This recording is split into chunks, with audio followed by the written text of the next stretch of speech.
I'm Siddhi, a visual narrator from Mumbai. The very idea of being made of stories fascinates me, which also becomes an inspiration to tell more of these stories myself and hear them from others.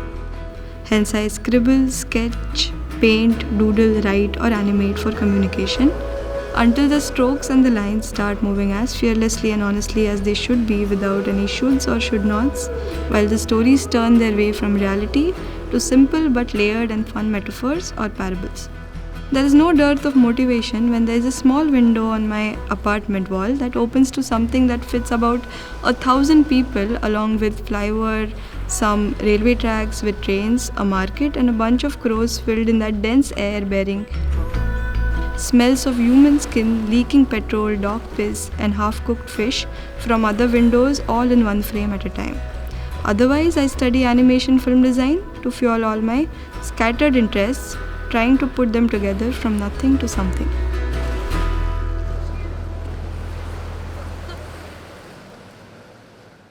Hi, how are you? Hello, I'm great. Yes. What do you think of THU so far? It's great. I never thought I would get to meet such nice artists. And basically, my Instagram has become alive. Yeah. That's really cool. Yeah. Who's been some of your favorite people to meet so far? Lip Komarala, Kim Jung-gi. Yeah. I just saw his sketchbook right now. It was great. You know, he supposedly has like a photographic memory, so you might end Yeah, up yeah, in yeah. his Yes. pictures now. Yeah. Maybe yes. That's cool. So, what? This is your first time coming to Malta? Yes. First time leaving where? India? Yes. It's first time outside the country. What do you think so far? Like, how do you feel? The first day was a little weird because I was a little homesick, but later on, when the THU started, it was great. As in, I just got absorbed into everything that was going on around. Have you been like making friends and? Yeah, a little bit, yes. What's the thing that surprised you the most so far? I didn't feel any sense of hierarchy over here because everyone is supposed to be friends, I think, and you can just go and talk to any person you want to.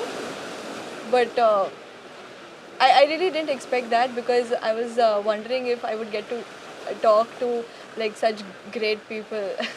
But they're just walking around, and so you can just go and approach them. So it's really easy. I didn't think it would be this easy to talk to them. Awesome.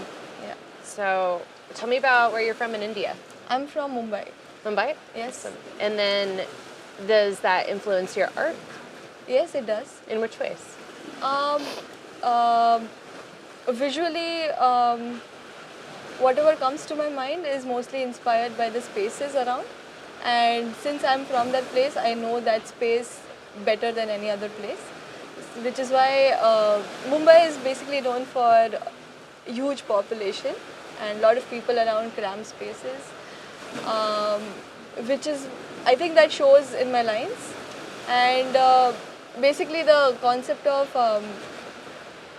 your lines or your drawing being influenced by the place you're from, it gives you a little bit of originality.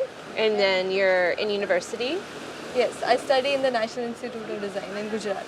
Awesome. And Yes. what year, how much time do you have left? It's just, I'm in my last year and I'm doing my final film and then I'll move on to do my graduation film. And you specialize in animation? Yes, animation film design. Yeah. Tell me about your final film.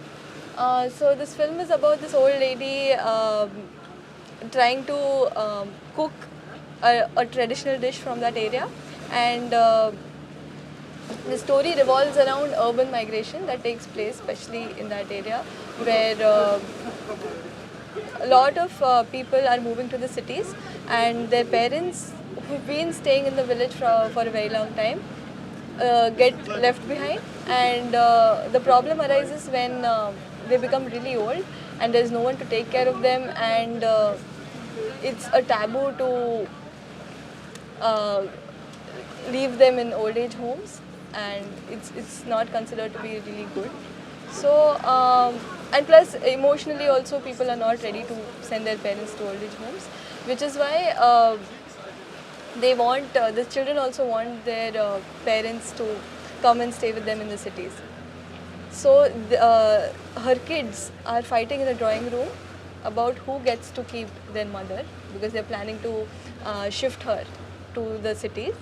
And it's quite normal for her, but it's a special occasion. It's the death anniversary of her husband, which is why she expects a little bit of silence, a little bit of decency in the house. But she doesn't get that, and she's trying to listen to this old song on the radio, but she's not able to do that. And out of frustration, she just switches the radio off, makes the dish, puts it in front of them a little bit, and takes the dish outside and eats it in peace. So Why is urban migration the stories that you want to tell? What inspired you to tell that kind of story?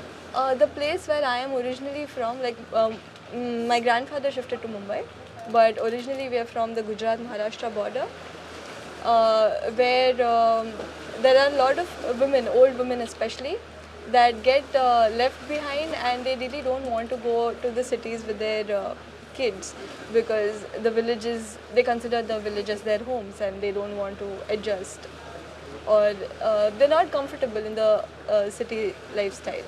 So it becomes really difficult for them to stay with them, which is why they want to die in the house in their village. But it becomes a problem because of their old age. There's no one to take care of them, which is like a huge concern for the kids as well. So this is a problem that a lot of people face over there. So a lot of houses are huge, but there's no one staying, or if there is anyone staying, there are these old people staying. Which is why I thought it's nice to make a comment on this through animation. Yeah. Yes. So, with other animated films and shorts, do you find that there's a good amount of representation of what life in India is like, or Indian films? Indian animation films. There is a film by Somnath Pal, which is Death of a Father, which is his experience of when his father died, and it's basically, I think, based in Lucknow, where he is from, and it's really nice to see how you being influenced by the place you're from, that comes across really well in that film. So you're in school. Like, Yes. what percentage do you think is like men versus women? Are there a lot of girls in your school? I think in our batch it's 50-50, Awesome. but in our junior batches it's there are almost, it becomes 60-40, but it's not like a graph that it follows. It keeps dropping or increasing. What else inspires you? Majorly the place where I'm from, plus the textural quality of the lines, that really inspires me. Explain more of that. Textural quality as in lines that are more organic, more loose, more... it may not be like one finished line, but like multiple lines. It's almost like a 2D sculpture you're trying to make. So you keep adding lines, or not showing, not revealing lines, hiding some lines to, following the gestoid. So that really inspires me. I like that. All right, last question. Yes.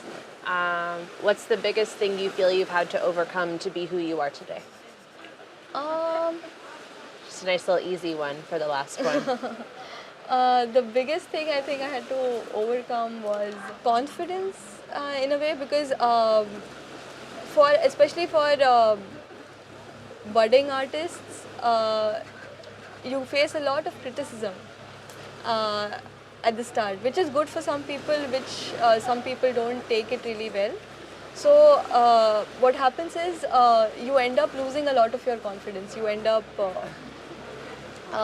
judging yourself a lot. You end up not being very confident about drawing. You keep questioning whether whatever you're doing is right or wrong. So I think that is where I think I lost. I kept pulling myself back in my second and third year because of that, but which I understood, and I think I'm working on that still a little bit, but I think I've improved a lot. That's good. Yeah. I think that's a universal thing, right? We all have to, yeah. Yeah. And so did you say that was your biggest one, or do you have another one that you said you had a couple? So. No, but like I think that Yeah. sums up most For of sure. things. Yes. Perfect. Awesome. Thank you for your time.